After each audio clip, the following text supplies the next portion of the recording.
오늘 우리에게 주시는 살아있고 항상 있는 하나님의 말씀은 창세기 35장 23절로 36장 8절까지입니다. 창세기 35장 23절로 36장 8절까지 함께 읽도록 하겠습니다.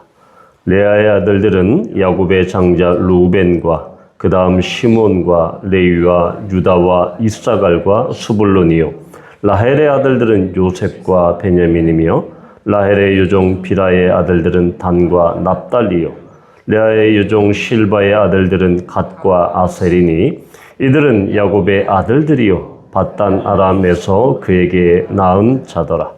야곱이 기럇 아르바의 마므레로 가서 그의 아버지 이삭에게 이르렀으니 기럇 아르바는 곧 아브라함과 이삭이 거류하던 헤브론이더라. 이삭의 나이가 180세라. 이삭의 나이가 많고 늙고 기운이 다함에 죽어 자기 열조에게로 돌아가니 그의 아들 에서와 야곱이 그를 장사하였더라. 에서 곧 에돔의 족보는 이러하니라. 에서가 가나안 여인 중 헷 족속 엘론의 딸 아다와 휴이 족속 시본의 딸인 아나의 딸 오홀리바마를 자기 아내로 맞이하고 또 이스마엘의 딸 느바요세 누이 바스맛을 맞이하였더니 아다는 엘리바스를 에서에게 낳았고 바스맛은 루엘을 낳았고 올리바마는 여우스와 알람과 고라를 낳았으니 이들은 에서의 아들들이요 가나안 땅에서 그에게 태어난 자들이었다. 에서가 자기 아내들과 자기 자녀들과 자기 집의 모든 사람과 자기의 가축과 자기의 모든 짐승과 자기가 가나안 땅에서 모은 모든 재물을 이끌고 그의 동생 야곱을 떠나 다른 곳으로 갔으니 두 사람의 소유가 풍부하여 함께 거주할 수 없음이로라. 그들이 거주하는 땅이 그들의 가축으로 말미암아 그들을 용납할 수 없었더라. 이에 에서 곧 에돔이 세일산에 거주하니라. 아멘. 오늘 이야기는 바로 야곱의 아들이 12이라 라고 하면서 12명의 아들을 소개하고 있습니다. 이로써 이스라엘의 12지파가 이제 기틀을 마련하는 이러한 역사적인 장면을 우리는 맞이하게 되죠. 이 12아들은 12지파는 우리에게 매우 큰 의미가 있죠. 이것은 이 구약적 교회의 원형이기도 하고 또한 이것은 바로 신약교회, 12사도로 대표되는 신약교회와 그렇게 쌍벽을 이루는 그런 것이 되죠. 그러면서 이제 요한계시록의 12지파가 다시 이제 나오면서 12사도가 이렇게 나오죠. 그래서 이 12명의 아들이 이렇게 지파가 기틀을 다지는 그 형상은 앞에서 우리가 이야기했던 것처럼 바로 그 세겜에서의 그런 어려움 그리고 또한 그 세겜 족속을 다 쳐버리는 몰살하는 그런 여러 가지 어려움과 또한 이 라헬의 죽음, 이 베냐민을 낳다가 결국 이 라헬이 죽죠.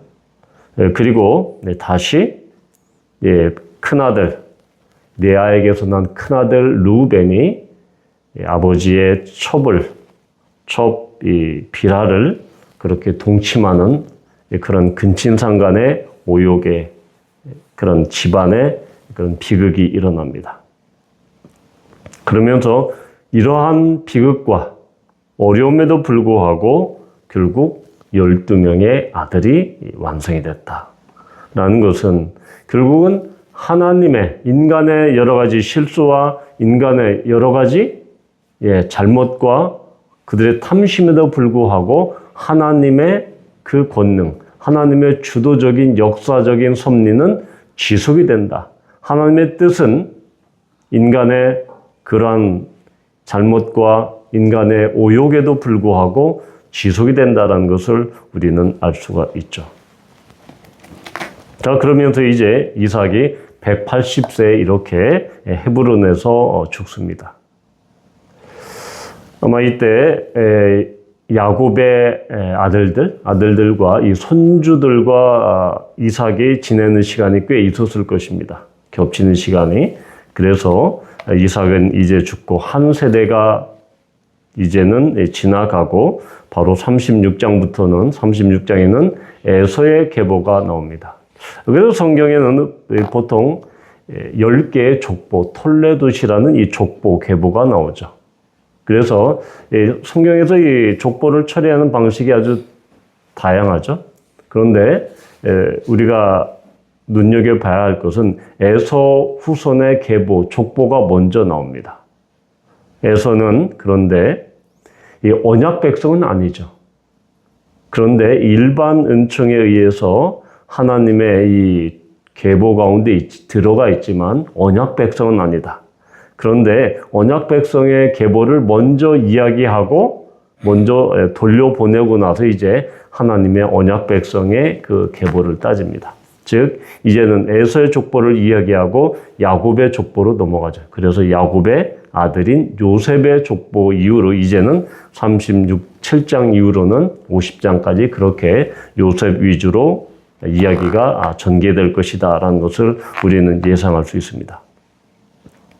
자, 그런데 우리는 여기에서 에돔의 족보를 길게 이야기합니다.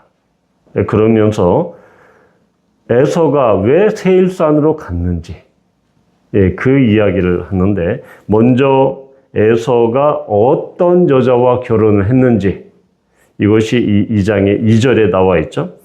가나안 여인 중에 히위 족속, 헷 족속, 히위 족속 그리고 3절에 보면 이스마엘의 딸, 즉 아브라함의 서자인 그 이스마엘의 딸과 이 결혼을 하죠. 이것도 이 언약 백성 이 바깥에 있는 그러한 백성들입니다. 그런데 에서가 이렇게 가나안 족속, 분명히 아브라함이 이삭을 결혼시킬 때 당연히 그가 나왔던 하란에 가서 리브가를 얻게 되죠. 그러니까 보통 이삭도 그렇고 야곱도 그렇고 동족 결혼을 했습니다. 그런데 이스마엘, 아브라함의 서자인 이스마엘, 그리고 이삭의 쌍둥이 그 형인 에서 역시 가나안 족속의 여자를 얻게 됩니다. 바로 이렇게 이방 여인과 결혼했다라는 것은 동족 결혼, 믿음 안에서의 큰 믿음의 테두리 안에서의 그런 결혼을 거부하고 이방 여인과 이렇게 결혼했다라는 것은 통혼했다라는 것은 가나안의 문화와 습속에 완전히 동화되었다라는 것이죠. 이것은 언약 백성으로서의 정체성을 완전히 떠나가는 것입니다. 정체성을 벗어나는 것이죠. 그래서 결혼이 이렇게 중요합니다. 따라서 우리가 이 자녀들이 이제 결혼할 나이가 다 되었죠. 많이 이제 조금 있으면 우리 아이들이 결혼할 터인데 사실은 이런 것을 보면 이 믿음의 이 며느리나 믿음의 이 사위를 얻는다는 것은 대단히 중요하다. 그것을 우리는 이 이스마엘과 에서의 경우를 통해서 우리가 볼 수 있습니다. 또 하나 더 중요한 것은 이 혼인도 그렇게 정략 결혼을 통해서 에서는 상당히 머리가 잘 돌아갔죠. 그런 쪽으로. 그래서 이 정략 결혼을 통해서 이 가나안의 문화와 완전히 이렇게 동화되고 거기에 흡수됩니다. 자, 그러면서 이 세일산에 거주하죠. 그래도 이 에돔 족속의 그 시조가 되는데 이 에돔은 사해 남단부터 이 아카바만에 이르는 그 지역이 바로 에돔 지역입니다. 그래서 에돔은 우리가 이제 출애굽기 들어가다 보면 에돔과 이스라엘이 이제는 서로 경쟁하는, 서로 적대시하는 그런 상황에 처해 있죠. 그래서 에돔은 결국은 이 언약 백성의 그 계보에서 완전히 멀어지게 됐는데 그 결정적인 계기가 에서가 자기의 소유가 너무 많습니다. 6절에 보면 자녀들, 자기의 모든 사람들, 우리가 이 야곱을 치러 왔을 때 400명이라고 하는 장정을 데리고 왔을 정도로 에서가 거느리고 있는 그런 사람들과 가축은 대단했죠. 550마리 이상의 그 가축을 야곱이 형한테 은혜를 얻기 위해서 그렇게 준다고 하니까 나한테도 많다라고 이야기합니다. 이것은 이 겸손이 아닙니다. 실제로 그렇게 많았습니다. 이거 보면 6절에 보면 얼마나 자기의 모은 재물을 이끌고 그렇게 많은 재물을 이끌고 서로 지금 이 야곱이 이렇게 모아놨던 그가 성취해 놓았던 그런 가축과 또한 에서의 가축대가 서로 한 곳에 있을 수가 없습니다. 그래서 이 생태학자들이 당시 연구에 의하면 한 5,000마리 정도의 가축을 가지려고 하면 먹이려고 하면 반경 25km 정도. 그러니까 만약에 이제 여기서 이 3번에서 저희 강남까지의 거리가 한 대충 한 30km 정도 됩니다. 그러니까 여기에서 한 반경으로 지름으로 해서 이 과천까지 해서 쭉 이렇게 원을 그는 그렇게 되면 그 안양 일부와 의왕과 안산까지 이렇게 포함이 될 겁니다. 그러니까 상당히 넓은 지역이죠. 5,000명. 왜냐면 거기에는 목초 지역이 헤브론이나 이쪽은 목초 지역이 아니기 때문에 산악 지역이기 때문에 그만큼 넓은 지역이 필요합니다. 근데 이미 그 가나안 땅에는 가나안 족속들이 이미 들어차 있었고 그런 상황에서 그 야곱이 형한테 한 550마리 이상의 가축을 줬다. 10분의 1만 줬다 하더라도 사실은 5,000마리 이상이었을 것입니다. 그러면 에서도 그 정도 됐겠죠. 그러니까 이 좁은 이 산악지역인 헤브론에서 두 형제가 살 수 있을 정도로 그렇게 많지는 않았다라는 것이죠. 이런 경제적인 이유 때문에 사실은 에서가 그 세일산으로 갔죠. 이 세일산은 그 당시의 철광과 이 구리의 교역으로 인해서 상당히 에돔은 이스라엘보다 먼저 국가적인 기틀을 먼저 잡게 되죠. 이것이 36장 31절에 보면 이스라엘 자손을 다스린 왕이 있기 전에 에돔 땅을 다스리던 왕들은 이러하니라. 에서는 결국 이 에돔이라는 그 족속의 그 족장이 되면서 에돔을 국가적으로, 이 정치적으로, 경제적으로 그렇게 기틀을 먼저 잡습니다. 그러니까 이스라엘은 한참 뒤에 이집트에서 엄청나게 고생하고 그 뒤에 이제 그 출애굽하면서 국가적인 기틀을 잡게 되는데 다스리는 왕이 있기도 전에 에돔 땅은 이미 왕이 있었고 15절에 보면 에서 자손은 족장은 이러하니라. 이미 정치체제 이런 경제적인 부가 이미 기틀이 갖춰져 있다. 자, 이걸 보면 어떤 생각이 드십니까? 아니, 언약 백성인데, 야곱은 언약 백성인데, 왜 이 언약 백성의 가정에는 그렇게 사랑하는 라헬이 죽고, 또 그렇게 근친상간에 그런 비극이 일어나고, 그렇게 죽도록 이집트에 내려가서 죽도록 고생하고, 그런 반면에 이 에돔은 그 세일산에서 구리 교역을 하고 그러면서 그렇게 떵떵거리고 그렇게 잘 살고 있나? 국가적으로, 정치적으로, 경제적으로, 군사적으로 그렇게 막강한 권력과 그렇게 가나안 땅에 동화돼서 거기서 어울렁더울렁 살면서 하면은 이렇게 경제적으로도 정치적으로 안정된 그런 국가체제를 이루면서 일찍부터 이렇게 살면 얼마나 좋아. 왜 그렇게 언약 백성으로서 그냥 그렇게 고립되면서 이 거류민으로서 그냥 나그네로서의 삶을 그렇게 살 필요가 있어? 라고 생각할 수 있습니다. 그리고 시편이나 잠언에도 그런 게 많이 나와 있지 않습니까? 믿지 않는 자들이 오히려 떵떵거리고 그들이 흥왕하고 그들이 잘 살고 있는 그것을 잘 많이 볼 수 있죠. 도대체 왜 이런 일이 일어날까요? 믿으면 축복받고, 믿으면 이 세상에도 형통하고, 믿으면 돈 잘 벌고, 자녀들이 출세하고, 사업에서 성공하고, 이래야 되는 거 아닙니까? 라고 이야기할 수 있습니다. 그런데 성경은 그런 기복신앙, 그런 성공신학을 완전히 깨뜨려 버리죠.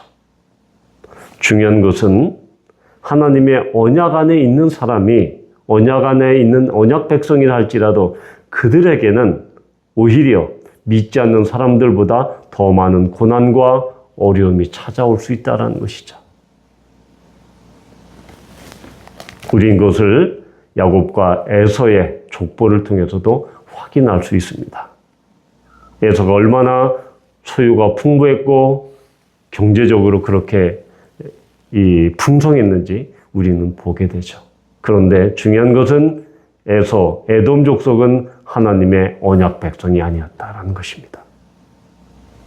따라서 우리는 믿지 않는 사람들, 불신자들의 형통과 불신자들의 성공에 대해서 배가 아플 필요는 없다라는 것이죠. 이 세상에서 우리가 고난과 고통 가운데 있을지라도 우리는 하나님의 자녀라는 그런 정체성, 하나님의 언약 백성이라는 그러한 더욱더 놀라운 은혜가 임하는 우리가 그것을 소유하는 하늘나라의 시민으로서 그것을 소유하는 언약 백성이고 하나님의 자녀다라는 것이 더 큰 은혜다라는 것입니다. 조금 못 누리고 조금 사업에서 실패하거나 아니면 자녀들이 그저 그만한 생활을 하고 남들 앞에 떵떵거리면서 내 아들 여기 다녀. 내 며느리는 여기 출신이야. 아니면 내 남편은 여기 나와서 라고 하는 그러한 소위 말해서 세상이 자랑하는 드러내는 그것을 우리가 소위 말해서 명함을 못 내밀다 하더라도 그것이 다가 아니다라는 것입니다. 에서는 얼마나 많은 명함이 있었습니까? 그렇지만 언약 백성의 축복은 받지 못했다라는 것이죠. 바라기는 이러한 고류민으로서 나그네로서 어려움을 겪고 집안에 문제가 많고 또한 자녀들은 이러저러한 이유로 또한 그렇게 많은 어려움이 있는다 할지라도 하나님께서는 그것을 통해서 하나님의 언약 백성을 인도하시고 하나님의 놀라운 은혜로 다른 이 믿지 않는 자들이 누리지 못하는 하나님의 놀라운 은혜로 우리를 인도해 가신다. 그런 믿음 가운데 우리가 정말 세상이 알지 못하는 놀랍고 풍성한 하나님의 은혜.